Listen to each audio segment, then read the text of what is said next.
Rotation का CV का question है, question number 44। The door of अलमीरा is 6 feet high, 1.5 feet wide and weight 8 kilogram. The door is supported by two hinges situated at a distance of 1 feet from the ends. If the magnitude of forces exerted by the hinges on the door are equal, find this magnitude. Okay तो पहले तो हम ये समझते हैं कि अगर दो हिंजेस हैं तो फोर्स का टाइप कैसे होगा, मतलब किस टाइप के फोर्सेस जनरेट होंगे। ओके जैसे ये डोर है, ठीक है ना, रेक्टेंगुलर दिया उसने, अलमीरा का डोर तो ऐसे ही होगा। पहले तो सोच लेते हैं इसको छोड़ देते हैं तो क्या होगा, ग्रेविटी से सीधा नीचे ले जाएगा। क्लियर वो। अब सपोज एक हिंज बनाते हैं यहां पे, इस जगह पे, नोटिस करना, ये तो मैंने पकड़ रखा है, एक हिंज यहां बनाते हैं। अगर यहां हिंज बना के छोड़ देंगे ना तो ऐसे जाएगा। क्लियर। तो एक हिंज हमें और बनाना पड़ेगा, तो एक हिंज हमने यहां बना दिया इस जगह पे। तो जब इस हिंज से ऐसे चलेगा ना तो इस वाले हिंज को ये डोर इधर को पुश करेगा, तो ये हिंज क्या करेगा, एक इधर फोर्स लगाएगा। ठीक है ना। अभी डोर नीचे जाने की जब कोशिश करेगा तो इस हिंज ने भी फोर्स लगाया होगा, इसने भी लगाया होगा। वो कंस्ट्रक्शन पे डिपेंड करेगा कि कितने कितने फोर्स लगेंगे, अलग अलग भी हो सकते हैं। इवन ऐसा भी हो सकता है कि वर्टिकल फोर्स केवल एक ही हिंज बैलेंस कर ले, लेकिन उसने बोला है कि दोनों हिंज ने बराबर के फोर्सेस लगाए इन मैग्नीट्यूड। तो उसने क्वेश्चन को लिटिल बिट सिंपलर बना दिया है। क्लियर।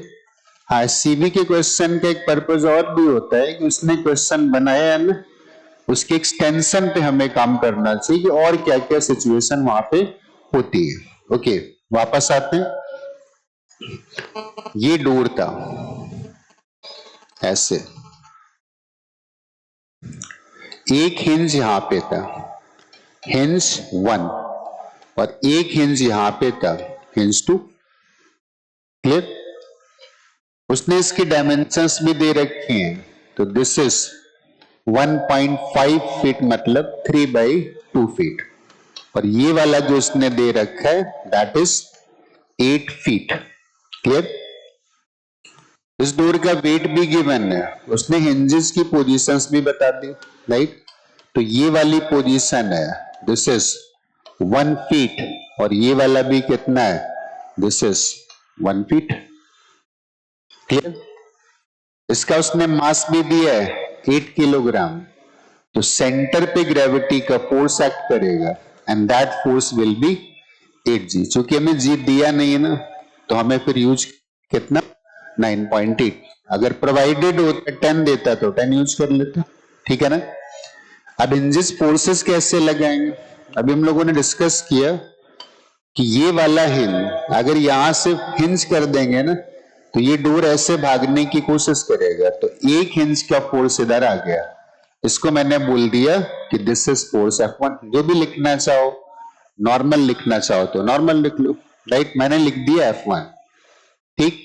तो दूसरा वाला हिंज क्या करेगा, कैसे फोर्स लगाएगा, तो जब ये ऐसे जाने की कोशिश करेगा तो हिंज इधर लगाएगा, बट ये डोर इस डायरेक्शन में रेस्ट करे तो इस हिंज को फिर ऐसे फोर्स लगाना पड़ेगा F1। इन फोर्सेस के बारे में उसको बताने की जरूरत नहीं थी। हॉरिजॉन्टल डायरेक्शन में दो ही फोर्सेस थे, हॉरिजॉन्टल डायरेक्शन में डोर को चलना नहीं, इसका मतलब दोनों फोर्सेस को खुद को बैलेंस करना पड़ेगा। क्लियर। तो ये वाला भी F1 है और ये वाला भी F1 है। हाँ, जो बदल सकते थे वो कौन से थे, वर्टिकल वाले। राइट।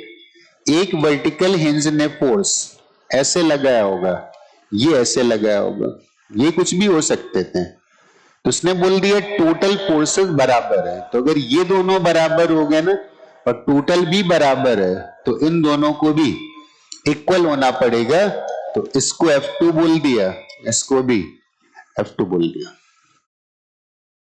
अब मैं बोल सकता हूं हिंज 1 ने कितना फोर्स लगा है, रूट ऑफ F1 स्क्वायर और प्लस F2 स्क्वायर, हेंस 2 ने कितना फोर्स लगा है, root of F1 square plus F2 square. इसका मतलब दोनों के मैग्नीट्यूड सेम हो गए। हाँ, डायरेक्शन सेम नहीं, याद रखना, ये रिजल्टेंट इधर आएगा और ये वाला रिजल्टेंट इधर आएगा।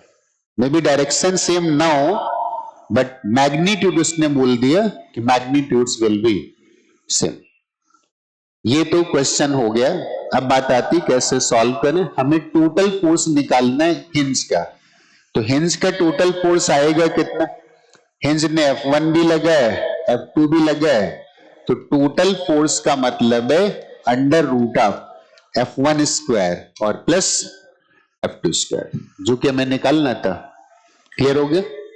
इसमें एक चीज हम बड़ी सिंपली कैलकुलेट कर सकते हैं। क्या, ये जो अलमीरा का डोर है ना, ये वर्टिकली भी रेस्ट पर है।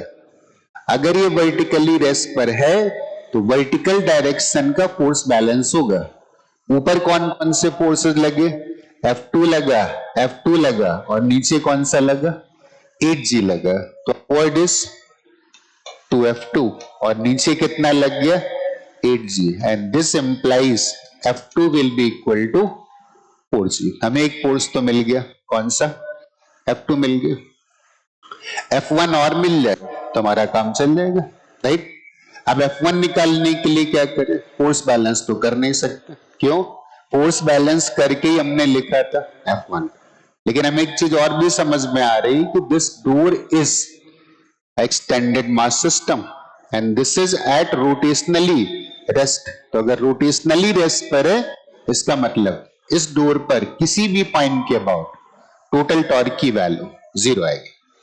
तो total torque on this door will be equal to 0 about any point. तो अपने मतलब का कोई पॉइंट चूज कर लेते हैं। इस वाले पॉइंट को A बोल देते हैं, दिस पॉइंट इज B। तो A पॉइंट के अबाउट अगर टॉर्क लिखेंगे तो एक बेनिफिट भी है, क्या, F1 का टॉर्क 0, F2 का टॉर्क 0, इस F2 का टॉर्क 0। जो टॉर्क सरवाइव करेगा वो इस F1 का करेगा और इस ग्रेविटी के फोर्स का करेगा। क्लियर हो गया। तो A पॉइंट के अबाउट टॉर्क, अगर टोटल टॉर्क 0 है तो मैं भी बोल सकता हूं A पॉइंट के अबाउट टॉर्क भी कितना आएगा, 0। तो A पॉइंट के अबाउट ग्रेविटी ने कितना टॉर्क दिया और A पॉइंट के अबाउट F1 ने कितना दिया, लिख देते हैं। पहले F1 का टॉर्क लिखते हैं। तो F1 का टॉर्क कितना आएगा, फोर्स था F1 और फोर्स की लाइन ऑफ एक्शन का इस पॉइंट से परपेंडिकुलर डिस्टेंस ये वाला था। ये 1 फीट, ये 1 फीट, टोटल 8 फीट। तो दिस विल बिकम 7 फीट। तो F1 का टॉर्क आ गया F1 इंटू 6 फीट। ये टोटल कितना था, आई थिंक 6 फीट था, सॉरी। तो ये 6 फीट नहीं आएगा, 4 फीट आएगा, राइट। तो this value will be 4 feet. तो यहां पे भी हमें क्या लिखना होगा, यहां पे भी हमें लिखना होगा 4 फीट। क्लियर। इस टॉर्क का सेंस कैसा था, ए पॉइंट के अबाउट ये क्लॉकवाइज घुमाना चाहता था। तो क्लॉकवाइज अगर सेंस है तो डायरेक्शन अंदर की तरफ है। तो इस अंदर के टॉर्क को किसी ने तो बैलेंस किया होगा। किसने किया होगा, ग्रेविटी के फोर्स ने। तो ग्रेविटी के फोर्स की लाइन ऑफ एक्शन इधर है और परपेंडिकुलर डिस्टेंस ये आएगा। ये 3/2 था, तो ये कितना आएगा, 3/4 फीट। तो ग्रेविटी के फोर्स का टॉर्क कितना आएगा, 8 into G into 3/4 feet. Clear. ये एंटी क्लॉकवाइज था, डायरेक्शन बाहर थी, दोनों बराबर कर दो, कैंसिलेशन हो गया। इसमें से कुछ कैंसिल हो रहा है, कैंसिल कर लेते हैं। क्या क्या, एक तो ये यूनिट कैंसिल हो रही, ये वाली, राइट। 4 से ये डिवाइड करोगे तो कितना आएगा, 2 आएगा, राइट। This will B 2। इससे डिवाइड होगा, यहाँ पे 2 आ जाएगा और F2 की वैल्यू कितनी आ गई, 3G डिवाइडेड बाई 2 आ गई। F1 की वैल्यू भी निकाल ली, F2 की वैल्यू भी निकाल ली। F1 की वैल्यू आ गई 3G/2, F2 की वैल्यू आ गई 4G। हमें निकालना था टोटल फोर्स। तो अगर टोटल फोर्स निकालना है तो लिख सकते हैं total force will be equal to root of F1 square, मतलब 9G स्क्वायर डिवाइडेड बाई 2 और प्लस F2 स्क्वायर मतलब 16g square divided by only 16g square, right.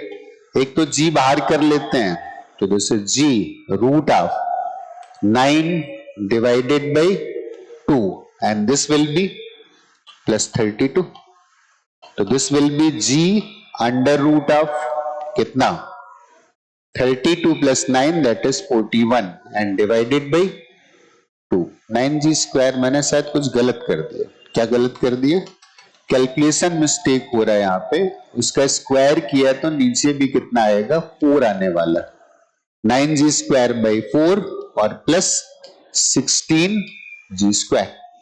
ये चाहो तो पहले वैल्यू निकाल लो, ठीक है, इसको लिख देते हैं g under root of 16 into 4 64 और 64 plus 9 73 under root 73 divided by 4. This will be g root of 73 divided by 2 and this value will be 9.8 into under root 73 divided by 2.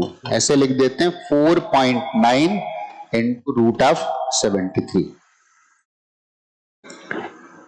ये 9 से छोटा आएगा, 8 से बड़ा आएगा, तो 5 कुछ 40 और 50 के बीच में आएगा, राइट।